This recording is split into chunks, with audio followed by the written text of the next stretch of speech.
کہ پیٹ بھر کر کھانے کی جس کو عادت ہو اس کی نصیحت کا دوسروں پہ اثر نہیں ہوتا، اور خود اس کے اوپر دوسرے بندے کی نصیحت کا اثر نہیں ہوتا۔ فتاوی ہندیہ میں یہ بات لکھی۔ اس بات کی طرف بھی ذرا غور کریں کہ کہیں ایسا تو نہیں ہمارے سیاہ کارناموں نے ہمارے رزق کے دروازوں کو بند کروا دیا ہو؟ کیوں چھوٹی چھوٹی سی بات پہ کسی نے جادو کر دیا، کوئی جنات کا اثر، کوئی فلاں اثر، خام مخواہ عاملوں کے پیچھے بھاگتے پھرتے ہیں، ایمان خراب کرتے۔ اگر کمرے میں اندھیرا ہو تو انسان سوچتا ہے کہ کھڑکیاں دروازے بند ہیں، یہ نہیں کبھی سوچتا کہ کسی نے کوئی عمل کر دیا، کمرے میں اندھیرا ہو گیا۔ ایک کھڑکی کھولتا ہے، ادھر سے روشنی نہیں آ رہی، دوسری کھڑکی کھولتا ہے، تازہ ہوا نہیں آ رہی، دروازہ کھول دیتا ہے۔ ہم بھی سوچیں کہ ہمارے اوپر اگر یہ معاملہ ہے تو ان دروازوں کو کس چیز نے بند کیا، اور اب ان دروازوں کو ہم کیسے کھول سکتے ہیں؟ نکتے کی بات، تدبیر پیالہ ہے اور اللہ ہی دینے والا ہے۔ تدبیر پیالہ ہے اور اللہ ہی دینے والا ہے۔ تو جب پروردگار دینے والا ہے تو پرواہ کس بات کی؟ اس لیے اللہ رب العزت نے مال کو خیر کہا، انہ لحب الخیر لشدید۔ مال کو قیامہ کہا۔ قرآن مجید میں دو چیزوں کو قیامہ فرمایا، ایک بیت اللہ کو، جعل اللہ الکعبۃ البیت الحرام قیاما للناس، اس لیے کہ بیت اللہ انسان کی روحانی زندگی کے قیام کا سبب،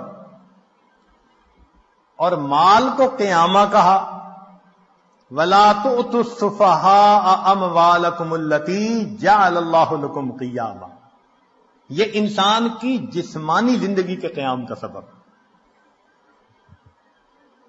اور آج کے دور میں مال انسان کے ایمان کے لیے ڈھال ہے۔ آج کے دور میں مال انسان کے ایمان کے لیے ڈھال ہے، ورنہ جس کے پاس مال نہیں وہ تو لوگوں کی جیب کا رومال ہے۔ جیب کا رومال ناک صاف کی پھینک دیا۔ غریب آدمی کا آج یہی حال، لوگ مطلب نکالتے ہیں ایک طرف، حیثیت ہی نہیں معاشرے میں۔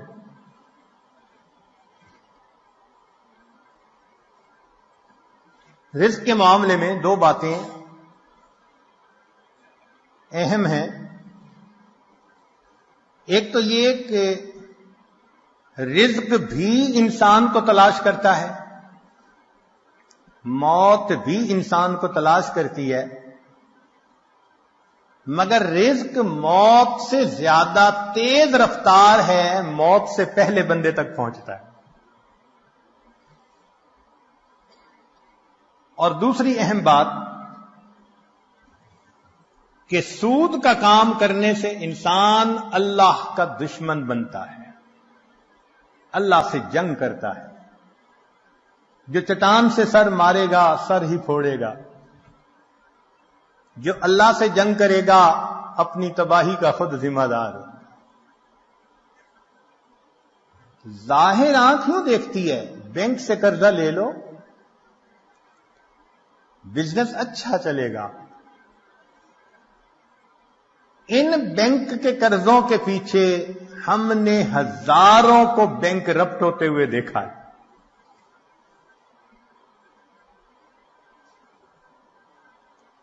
تو سود کی وجہ سے مال کی برکت ختم، اور زکوٰۃ کے ادا کرنے سے مال کی برکت شروع. جس بندے نے زکوٰۃ نکالنی شروع کر دی اس کے مال میں اللہ نے برکت ڈالنی شروع کی. اور برکت کس کو کہتے ہیں کہ وہ رزق انسان کے لیے کافی وافی شافی ہو جاتا ہے, غیروں کے سامنے ہاتھ نہیں پھیلانے پڑتے. جتنا ہوتا ہے انسان پرسکون زندگی گزارتا ہے.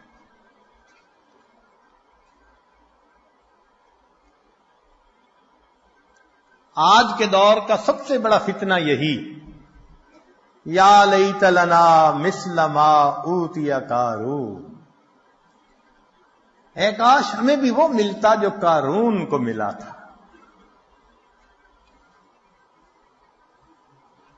اللہ تعالی ارشاد فرماتے ہیں, نحن قسمنا بینہم معیشتہم, ان کے درمیان معیشت کو ہم نے تقسیم کیا.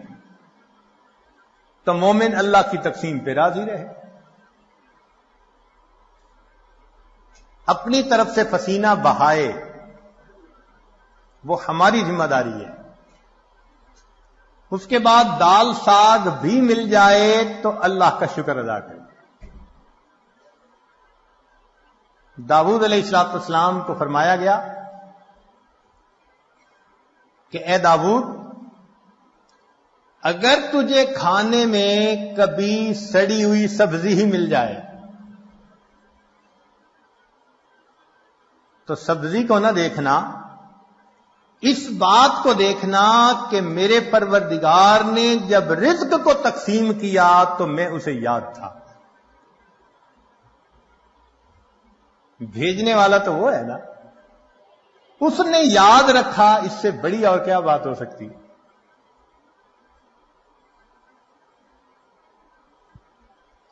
اس لیے مال کی طلب میں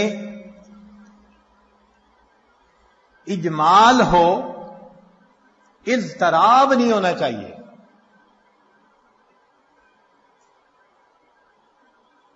ایسے نہ ہو کہ انسان دوسرے کی جیب کی طرف دیکھ رہا ہو کہ یہ تو خود نکال کے دے دے ورنہ میں اس کا گریبان پکڑ کے اس سے چھین لوں. اللہ پہ توکل کریں گے تو اللہ تعالیٰ اتنا دیں گے کہ آپ بس بس کریں گے. چنانچہ مال سے ہر کام دنیا کا نہیں سنورتا. آج جتنے مال والے زیادہ اتنے پریشان زیادہ, اتنے بیمار بھی زیادہ. مال سے انسان اینک تو خرید سکتا ہے, بہنائی تو نہیں خرید سکتا.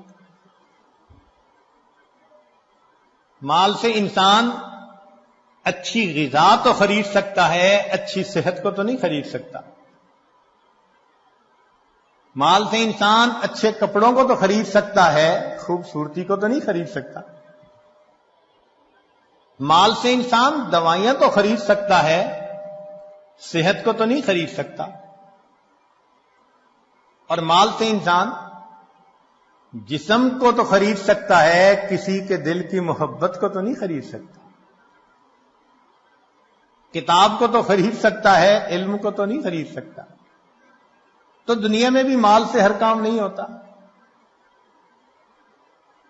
اس لیے جتنا اس کا مقام ہے اس کو وہیں پہ رکھا جائے. اللہ تعالی ارشاد فرماتے ہیں, وَمَا خَلَقْتُ الْجِنَّ وَالْإِنسَ إِلَّا لِيَعْبُدُونِ, کہ انسانوں اور جنوں کو عبادت کے لیے پیدا کیا. مَا أُرِيدُ مِنْهُمْ مِنْ رِزْقٍ وَمَا أُرِيدُ أَنْ يُطْعِمُونِ, ان سے روزی کموانا تو نہیں چاہتے. ہم نہیں چاہتے کہ گدھے کی طرح صبح سے لے کے شام تک جتا رہے اور نمازوں کی ہوش ہی نہ ہو. مقصد کو مقدم کرنا چاہیے.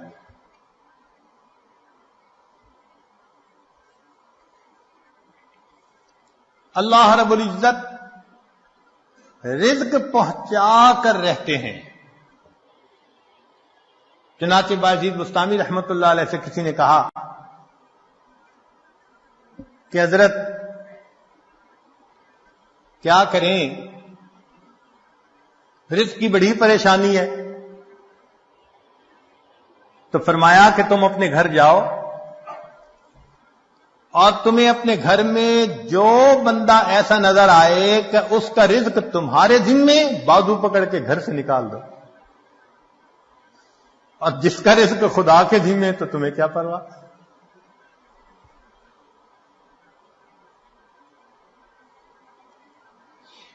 باجید بستامی رحمت اللہ علیہ فرماتے تھے اگر اللہ تعالیٰ ساری مخلوق کو میری عیال بنا دے اور ساری زمین کو تانبے کی بنا دے اور آسمان سے ایک قطرہ بھی بارش کا نہ ٹپکے، مجھے اتنے عیال کی روزی کی پریشانی نہیں، میرا مولا روزی پہنچا دے گا. ایسا یقین تھا ہمارے بزرگوں کو اللہ رب العزت کی ذات پر. چنانچہ باجید بستامی رحمۃ اللہ نے کسی کے پیچھے نماز پڑھی، امام صاحب نے تعارف کیا تو پوچھا من این تاکل، بھئی آپ کا ذریعہ معاش کیا ہے، کہاں سے روٹی کھاتے ہیں؟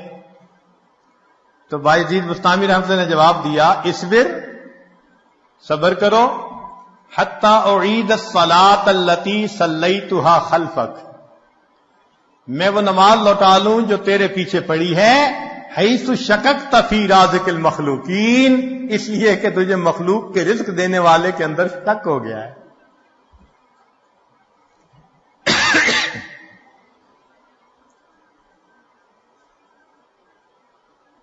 بنو کا ایک نشئی تھا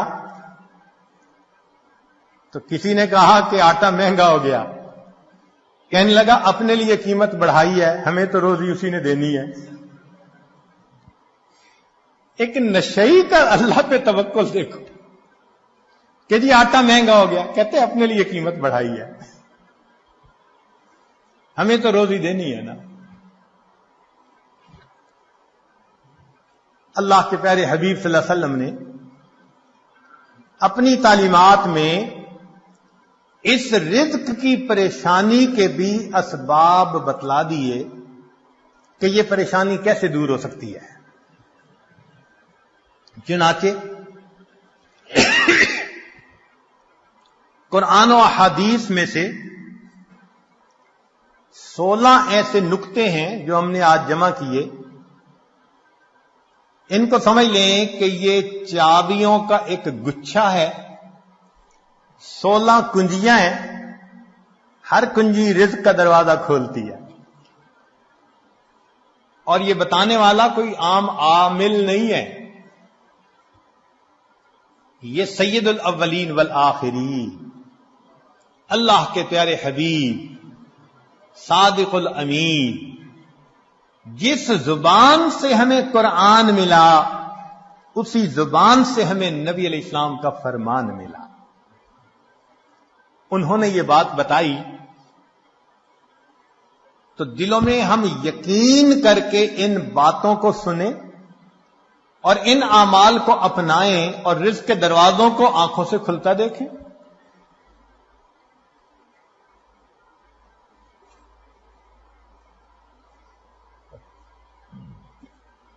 رزق کی پہلی کنجی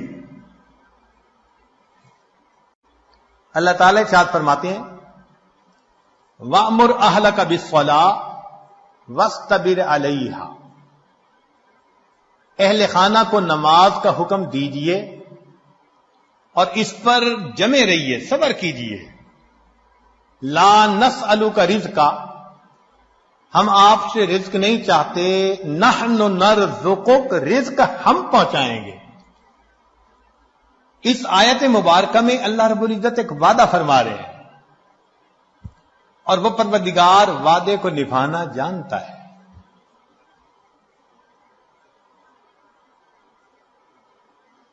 تو معلوم ہوا کہ جس گھر کے سب مرد عورتیں اہتمام کے ساتھ نماز پڑھیں، ایک ہوتی ہے گنڈے دار نماز،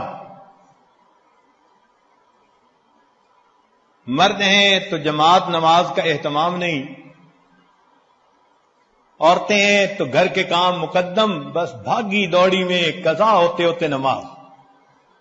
ایسی نماز نہیں، اہتمام کے ساتھ نماز. تو جس گھر کے سب لوگ اہتمام سے نماز پڑھیں، یہ نہ ہو کہ عورت کھڑی تو مصلی پہ ہو جائے اور ہاتھ باندھ کر کپڑوں کی آپس میں کلر میچنگ کر رہی ہو. مرد مصلی پہ تو کھڑا ہو جائے اور گلی بازار کی سیریں کر رہا ہو. ایسی نماز نہیں. نماز پڑھے جیسے نماز دھیان توجہ کے ساتھ پڑھنی چاہیے. کوشش تو کرے نا اپنی طرف سے دھیان جما کر پڑھنے کی. کوشش پر اللہ کی طرف سے اجر عطا ہوتا ہے. دنیا میں نتائج پر اجر ملتا ہے کہ یہ اچیو کر کے دکھاؤ تب تمہیں یہ ملے گا. اللہ فرماتے ہیں کوشش کر کے دکھاؤ. چنانچہ حدیث پاک میں آتا ہے کہ جو شخص اپنے بھائی کی حاجت براری کے لیے اس کے ساتھ چل پڑتا ہے، اللہ 10 سال کے نفلی اعتکاف کا ثواب عطا فرما دیتا. یہ تو نہیں کہا کہ کام کرواؤ بھائی کا، نہیں. یہ اس اللہ رب العزت کی رحمتوں کی انتہا ہے. فرمایا کہ منزل تک پہنچنا تو تمہارے بس میں نہیں ہے نا، یہ تو مقدر کا معاملہ. ہم تو یہ دیکھیں گے قدم کون اٹھاتا ہے، چلتا کون ہے. تو نماز صحیح اہتمام کے ساتھ پڑھنے کی کوشش کریں. برکتوں کے دروازوں کو کھلتا دیکھیں. میرے مالک نے فرما دیا نحن نرزقک، ہم رزق دیتے ہیں. چنانچہ آپ گھر کے ہر چھوٹے بڑے کو نماز کا اہتمام سکھائیے. رزق ملنے کی قسم یہ عاجز کھا سکتا ہے.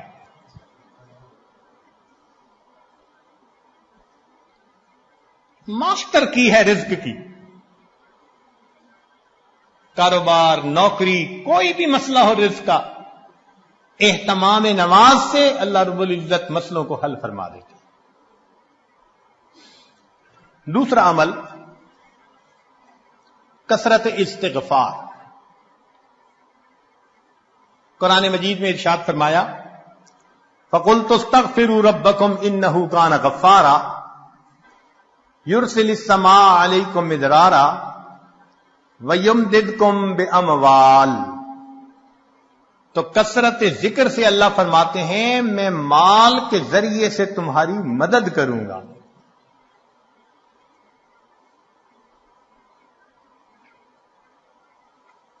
ایک اور حدیث پاک میں ہے من اکثر من الاستغفار جعل اللہ له من كل هم فرجا ومن كل ضيق مخرجا ورزقه من حيث لا يحتسب.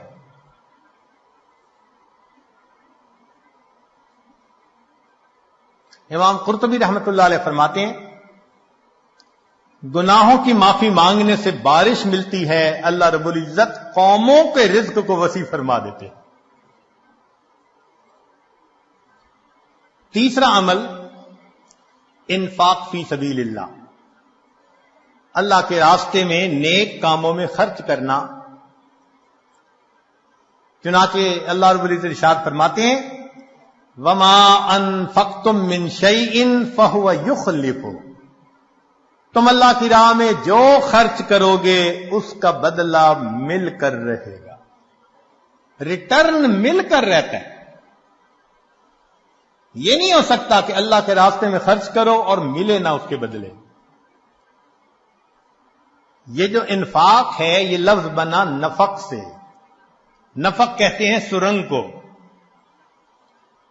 اور سرنگ میں انسان ایک طرف سے داخل ہو کر نکلتا ہے پھر دوسرا داخل ہو سکتا ہے. تو فرمایا کہ تمہارے پاس جو پہلا رزق ہے اس کو نکالو گے تو دوسرا آئے گا نا.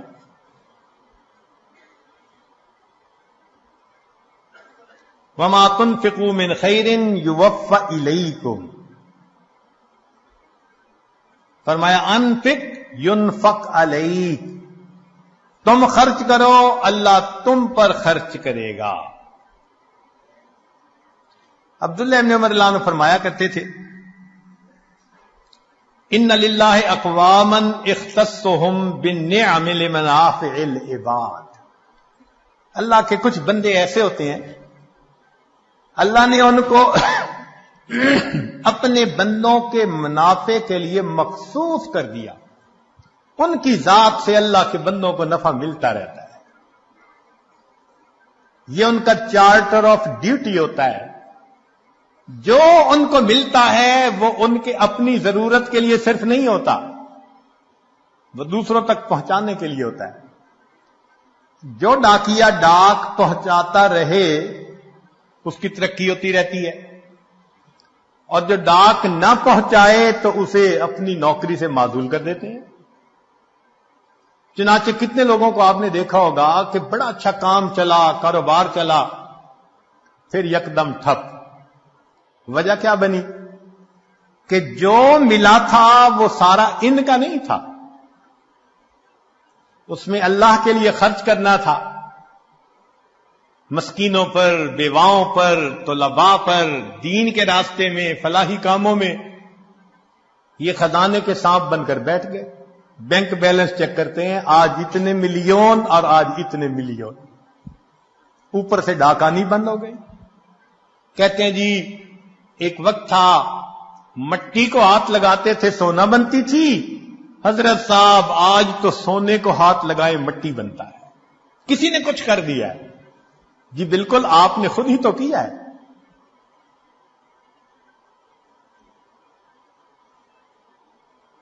آپ کی تو بہترین نوکری لگی تھی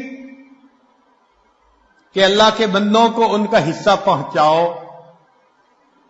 کتنا پہنچانا تھا؟ پورے مال میں سے 2.5%،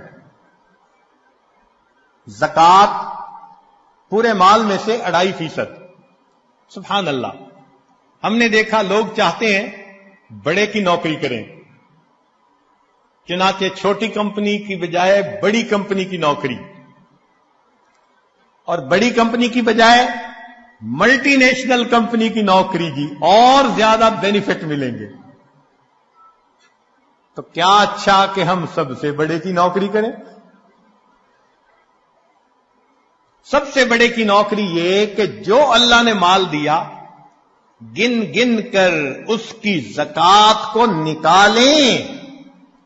اللہ وہ پروردگار ہے جو 2.5% مال غریبوں تک پہنچانے کے بدلے امیروں کو 97.5% تنخواہ عطا۔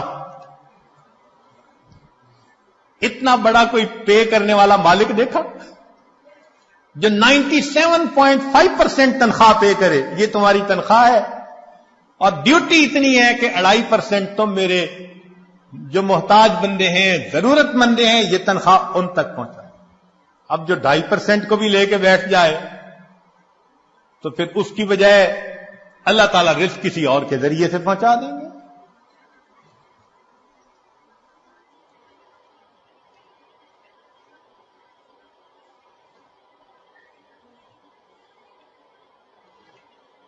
رابعہ بصریہ کے پاس مہمان آ گئے، اتنی دیر میں دروازہ کھٹکھٹایا گیا۔ خادمہ نے کہا جی کہ کوئی بندہ کھانا لایا ہے۔ فرمان لگی گنو کتنی روٹیاں؟ اس نے کہا 9۔ کہنے لگی یہ میرا حصہ نہیں، کسی اور کا ہے، اسے کہو جاؤ۔ دوبارہ دروازہ کھٹکھٹایا، کوئی بندہ کھانا لایا ہے، روٹیاں گنو۔ اس نے کہا جی 9۔ بھئی میرا حصہ نہیں کہہ دیا، اس کو جو جاؤ کسی اور کا ہے۔ پھر تھوڑی دیر بعد تیسری مرتبہ دروازہ کھٹکھٹا۔ خادمہ نے کہا جی کہ پھر کوئی بندہ روٹی لایا ہے، کتنی؟ 9۔ اس نے کہا میرا حصہ نہیں، جاؤ اس کو کہہ دو چلا جائے۔ اس نے کہا کیوں نہیں لے رہی، مہمان بھی تو ہیں۔ اس نے کہا دیکھو میرے پاس آج صبح 1 روٹی تھی، سائل آیا تھا، میں نے اللہ کی رضا کے لیے 1 روٹی دے دی، میرے اللہ کا وعدہ ہے من جاء بالحسنۃ فلہ عشر امثالھا، 10 گنا ملے گا۔ 9 روٹیاں میری نہیں ہو سکتی، خادمہ نے ہاتھ جوڑ دیے، مجھے بھی بھوک لگی ہوئی تھی، 1 روٹی میں خود رکھ رہی تھی، یہ 10 ہی ہیں۔ ایسا کامل یقین اللہ کے وعدوں پر۔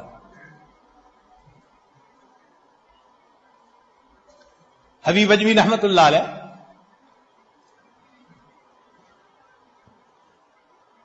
بیوی نے آٹا گوندا، پھر تنور جلانے کے لیے لکڑیاں کاٹنے گئی، پیچھے سے سائل آ گیا۔ اس نے کہا بڑا محتاج ہوں، اللہ کے لیے کچھ دے دو۔ اللہ والوں کی عادت ہوتی ہے جب کوئی اللہ کے لیے کہتا ہے تو پھر وہ کھول دیتے ہیں اپنے دونوں ہاتھوں کو۔ انہوں نے وہی آٹا اٹھا کے دے دیا۔ اب بیوی لکڑیاں لے کے آئی، اس نے کہا آٹا، کہنے لگے میں نے روٹیاں پکنے کے لیے بھیجا ہے، میں نے روٹیاں پکنے کے لیے بھیجا ہے۔ ابھی ان کی بیوی نے چولہے میں آگ پوری نہیں جلائی تھی کہ اتنے میں دروازہ کھٹکھٹایا۔ بیوی نے پوچھا کون؟ کہنے والے نے روٹیاں بھی دے دی، سالن بھی دے دی۔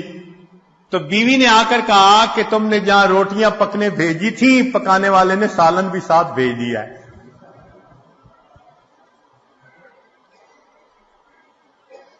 اللہ کے راستے میں خرچ کرنے کی ایک حلاوت ہے، وہ حلاوت جس کو مل جائے اس کو پھر فکر نہیں ہوتی، سب غموں سے آزاد۔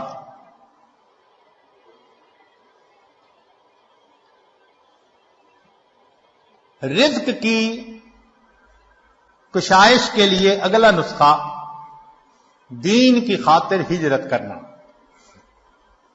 اللہ رب العزت فرماتے ہیں وَمَن يُهَاجِرْ فِي سَبِيلِ اللَّهِ يَجِدْ فِي الْأَرْضِ مُرَاغَمًا كَثِيرًا وَسَعَةً، جو اللہ کے راستے میں ہجرت کرے اسے جائے پناہ بھی ملے گی، رزق میں وسعت بھی ملے گی۔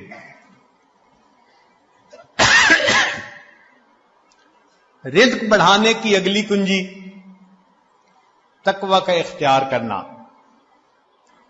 ارشاد باری تعالی ہے وَلَوْ أَنَّ أَهْلَ الْقُرَىٰ آمَنُوا وَاتَّقَوْا لَفَتَحْنَا عَلَيْهِمْ بَرَكَاتٍ مِّنَ السَّمَاءِ وَالْأَرْضِ، اگر یہ بستی دیسوں والے ایمان لاتے، تقوی کو اختیار کرتے، ہم آسمان اور زمین سے برکتوں کے دروازے ان پر کھول دیتے۔ ایک جگہ فرمایا لَأَكَلُوا مِن فَوْقِهِمْ وَمِن تَحْتِ أَرْجُلِهِمْ، ہم ان کو وہ نعمتیں کھلاتے جو اوپر آسمان سے اتارتے ہیں اور وہ نعمتیں کھلاتے جو نیچے زمین سے نکالتے ہیں۔ فرمایا وَمَن يَتَّقِ اللَّهَ يَجْعَل لَّهُ مَخْرَجًا وَيَرْزُقْهُ مِنْ حَيْثُ لَا يَحْتَسِبُ، اللہ تعالیٰ ایسی طرف سے رزق دیتا ہے کہ جس کا وہم و گمان ہی نہیں ہوتا۔ نبی علیہ السلام نے فرمایا علیک بتقوی اللہ فإنہا جماع کل خیر، تقوی اختیار کرو، یہ تمام خوبیوں کی جامع ہے۔ سفیان ثوری رحمت اللہ علیہ عجیب بات فرماتے تھے اتق اللہ فما رأیت تقیا محتاجا، میں نے آج تک کسی متقی بندے کو محتاج نہیں دیکھا کہ در در کے دھکے کھاتا پھرے، لوگوں کے سامنے ہاتھ پھیلاتا پھرے۔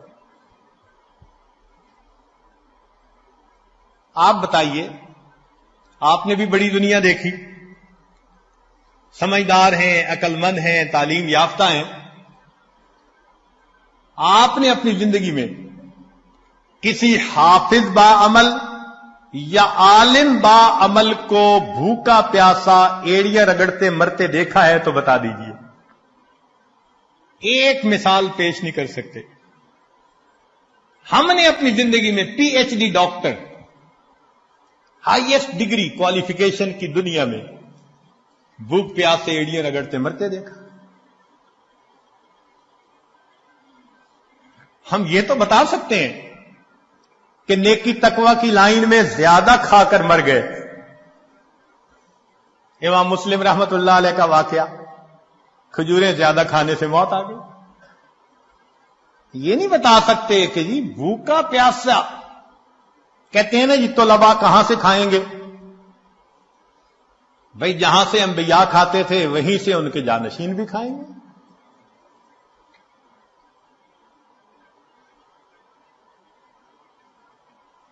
تو موٹی سی بات ہے کہ رزق اللہ دیتا ہے، تقوی کی وجہ سے اللہ رزق کے دروازے کھول دیتے ہیں. پانچویں بات، کثرت عبادت. حدیث مبارکہ، ابن آدم تفرغ لعبادتی املأ صدرک غنا واسد فقرک. اے اولاد آدم، تو اپنے آپ کو میری عبادت کے لیے فارغ کر، میں تیرے سینے کو غنا سے بھر دوں گا، تیرے فقر کو بند کر دوں گا. کتنے کھلے اور صاف لفظوں میں، لاؤڈ اینڈ کلیئر بتایا جا رہا ہے، عبادت کرو، ہم تمہارے فاقے کے راستے بند کریں گے، تمہیں غنا عطا فرما دیں گے. اس کی مثال یوں سمجھیے کہ ہم نے عام گھوڑے کی قیمت کا ایک دفعہ پتہ کیا تو 20 سے 25 ہزار میں گھوڑا مل جاتا ہے. اور ایک ہوتے ہیں دوڑ جیتنے والے گھوڑے، ان کی قیمت لاکھوں میں. ہمارے بہت قریبی چودھری صاحب فرمانے لگے جی ہمارے گھوڑے کی قیمت 25 لاکھ روپیہ لگی، ایک گھوڑے کی قیمت. تو عام گھوڑے 20,000، بھاگنے جیتنے کے مقابلے کرنے والے 25 لاکھ. اب اگر 25 لاکھ والے گھوڑے کے مالک کے پاس کوئی جائے، جی میری گدا گاڑی کا کچھ کام ہے، گھوڑا دے دو، میں نے گدے گاڑی میں استعمال کرنا ہے، تو وہ ہنس کے کہے گا تمہارا دماغ ٹھکانے ہے، دوڑ کا مقابلہ جیتنے والے گھوڑے کو گدے گاڑی میں باندھو گے. جس طرح دنیا دار انسان دوڑ کا مقابلہ جیتنے والے گھوڑے کو گدے گاڑی میں باندھنا پسند نہیں کرتا، اللہ کی قسم اللہ رب العزت دین پہ چلنے والوں کو دنیا کی گدے گاڑی میں باندھنا پسند نہیں کرتا.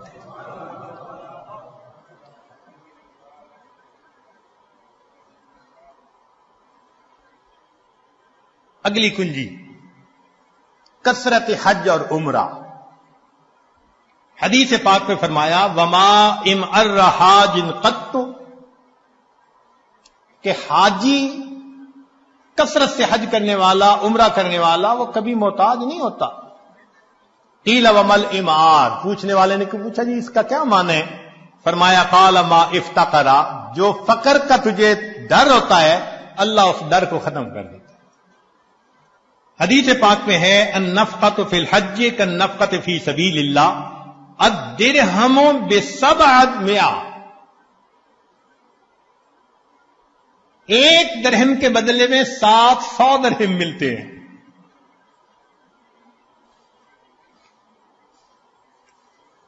رزق کی ایک اور کنجی، صلہ رحمی.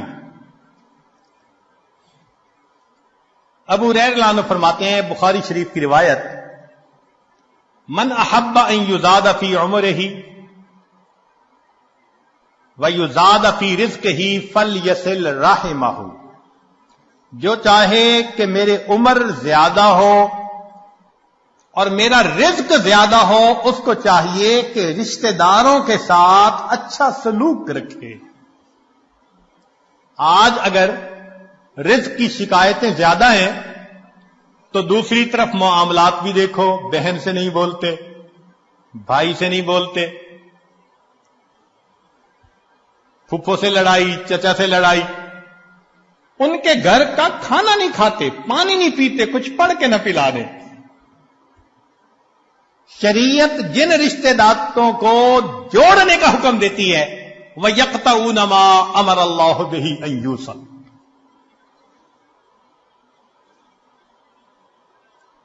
جب ہم رشتے ناتوں کا خیال نہیں کریں گے تو پھر رزق کے دروازے تو خود بند کریں گے ہم. ہاں، اگر دین کا کوئی ایسا معاملہ ہے تو سلام دعا تو سب کے ساتھ رکھیے نا. سلام کرنا، حال احوال پوچھنا، یہ تو لازم ہے. زیادہ قرب کا تعلق رکھنا نہ رکھنا یہ بندے کا اپنا چوائس ہوتا ہے. ایک اور حدیث میں فرمایا من سرہ ان یمد لہ فی عمرہ، جسے یہ بات اچھی لگے کہ اس کی عمر بڑی ہو، ویوسع لہ فی رزقہ، اس کے رزق کو اللہ کھلا کر دے، وتدفع عنہ میتۃ السوء، اور اللہ اسے بری موت سے بچا لے، فلیتق اللہ ولیصل رحمہ، وہ اللہ سے ڈرے اور صلہ رحمی کرے، اللہ تعالیٰ تینوں انعام عطا فرما دیں گے. 8ویں بات، کمزوروں سے حسن سلوک. اللہ تعالیٰ ارشاد فرماتے ہیں لعلکم ترزقون بضعفائکم، کہ جو تم میں سے کمزور ہوتے ہیں نا ان کی وجہ سے تمہیں رزق ملتا ہے اور تم ان پر خرچ کرتے ہوئے پریشان ہوتے ہو. سچی بات تو یہ ہے کہ رب کریم نے ارشاد فرما دیا وَلَوْ يُؤَاخِذُ اللَّهُ النَّاسَ بِمَا كَسَبُوا، اگر اللہ تعالی عملوں کے اوپر پکڑ فرماتا ما ترک علی ظہرہا من دابہ، زمین کے اوپر کوئی جاندار نہ باقی بچتا. ہمیں جو مل رہا ہے وہ کون سا ہمارے اپنے اعمال کی وجہ سے؟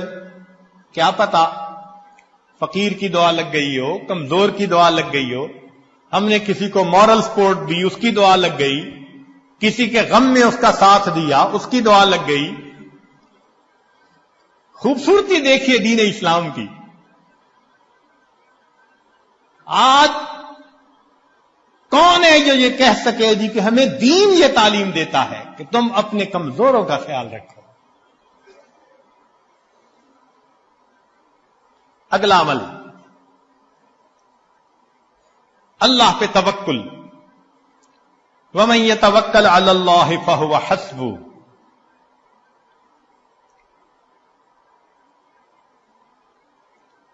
جو اللہ پر توکل کرتا ہے پھر اللہ اس کے لیے کافی ہو جاتا ہے. اس کی تفصیل حدیث مبارکہ میں لو انکم تتوکلون علی اللہ حق توکلہ، اگر تم اللہ پہ توکل کرو جیسے توکل کرنے کا حق ہے، لرازقکم کما یرزق الطیور، اللہ تمہیں رزق دے گا جیسے پرندوں کو دیتا ہے. تغدو خماسا، گھر سے خالی پیٹ نکلتے ہیں، وتروح بتانا، اور واپس پیٹ بھرے ہوئے لوٹتے ہیں.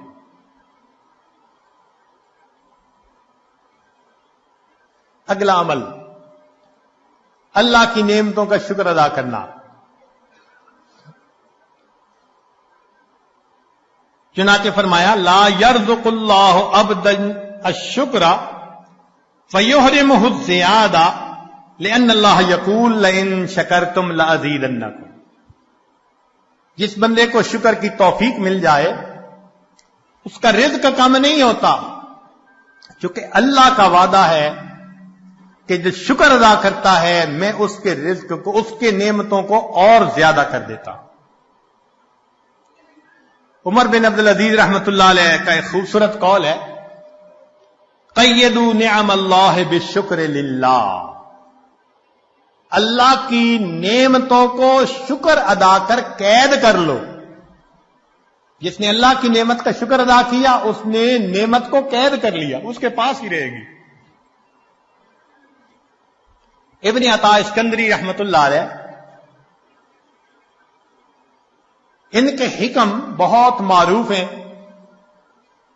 ہمارے بزرگ علماء رمضان المبارک میں اس کی مستقل مجالس کیا کرتے تھے. ان کے حکم کو پڑھیں تو یوں لگتا ہے کہ اللہ نے اس امت میں بھی لقمان علیہ السلام کا ایک نمونہ پیدا کر دیا. کیا عجیب باتیں کہی ہیں.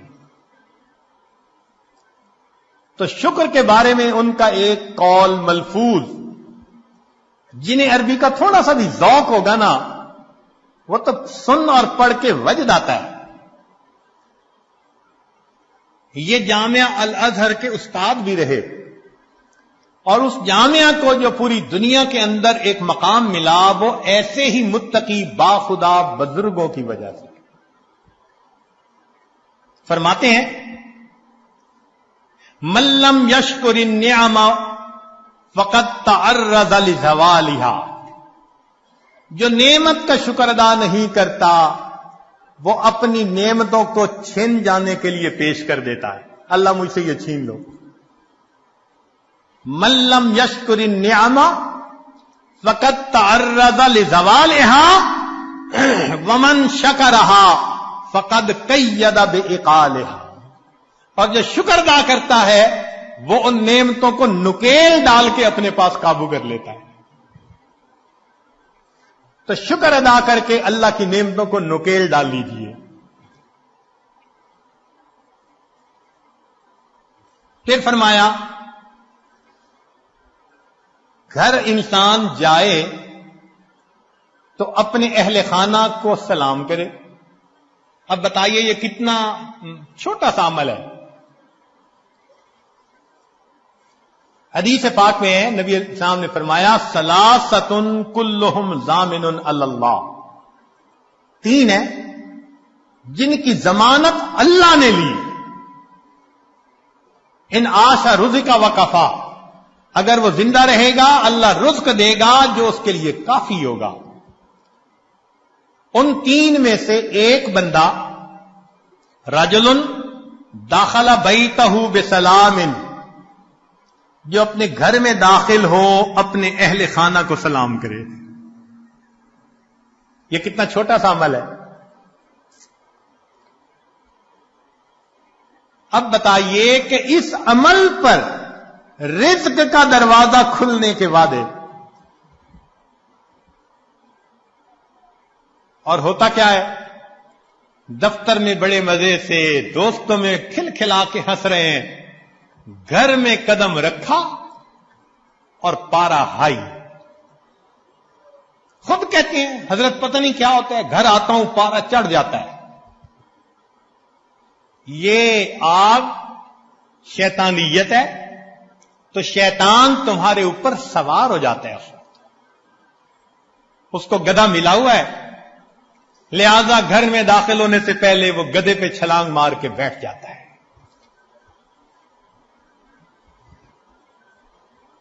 نبی علیہ الصلوۃ والسلام کا عمل، سیدہ صدیقہ لانا فرماتی ہیں کہ اللہ کے پیارے حبیب صلی اللہ علیہ وسلم جب بھی گھر میں داخل ہوتے مسکراتے چہرے کے ساتھ آتے تھے، اہل خانہ کو سلام کیا کرتے تھے. اتنے سے عمل پہ رزق کی پریشانی ختم. اللہ اکبر کبیرہ.